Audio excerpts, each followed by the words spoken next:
الان این محصول برای لب هستش، برای خشکی لب و اینکه قیمتش یکم بالاه ولی فوق العاده چیز خوبیه. من خودم ازش استفاده کردم و خیلی ازش راضیم، چون قدرت چرب کنندگیش خیلی بالاه و وقتی که لب واقعا آسیب دیده براش مناسبه.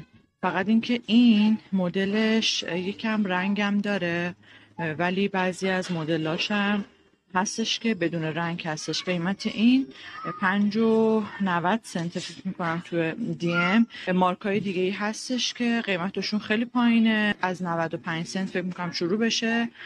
خب دیگه اونا حالا قدرتشون یکم کمتره.